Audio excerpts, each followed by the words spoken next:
السلام عليكم ورحمة الله وبركاته. بسم الله والصلاة والسلام على رسول الله وعلى آله وصحبه ومن والاه. سبحانك لا علم لنا إلا ما علمتنا إنك أنت العليم الحكيم والحمد لله رب العالمين. walaalaha qaaliga ah kusoo dhawaada duco channel. haddii ilaahay karaa noqdo waxaan ka hadli doonaa duco aad u qiimo badan. ducadan qofkii akhristaa ilaahay baa isku waajibay in uu raali gelin doono. waxa soo saaray Tirmidhi. ducadu subaxii iyo galabkii ayaa la akhristaa min 3 jeer. subaxa oo 3 jeer ah iyo galabkii oo 3 jeer ah. qofkii sidaa yeelana ilaahay baa u ballan qaaday in qofkaas uu raali ka dhigi doono. waxaan dhahayaa raditu billahi rabba wa bil islaami diina وبمحمد صلى الله عليه وسلم نبيا ورسولا. رضيت بالله ربا وبالإسلام دينا وبمحمد صلى الله عليه وسلم نبيا ورسولا. رضيت بالله ربا وبالإسلام دينا وبمحمد صلى الله عليه وسلم نبيا ورسولا.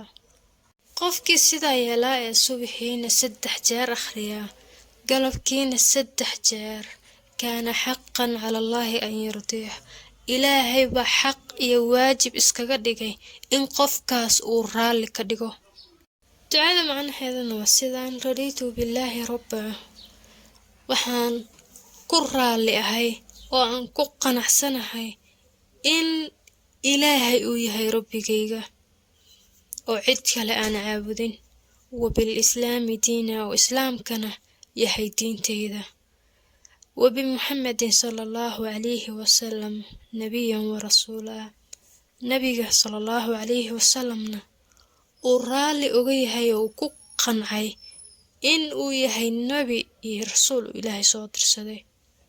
دعانا وحكمتاي أذكرها صبحي قلب كيل أخريو وأنا متكملة قوة وين إلا جوكتيو أما أن لقتين الدنيا ذو حبوح مشركين maalin walba qofkii 6 jeer ku celiya in uu san caawdin cidaan alla ahayn kuna qanacsanayn diintiisa islaam tahay nabi iyo rasuul alla soo dirsadayna nabi maxamed sallallahu alayhi wasallam uu ogsoon yahay kana raali yahay ilaahay baa asagana u ballan qaaday maadaama uu asagaba intaas ku qancay ayadoo jiraan dad inkiray ama ka shakiyay waxa asagana loo ballan qaaday in raali laga dhigi doono.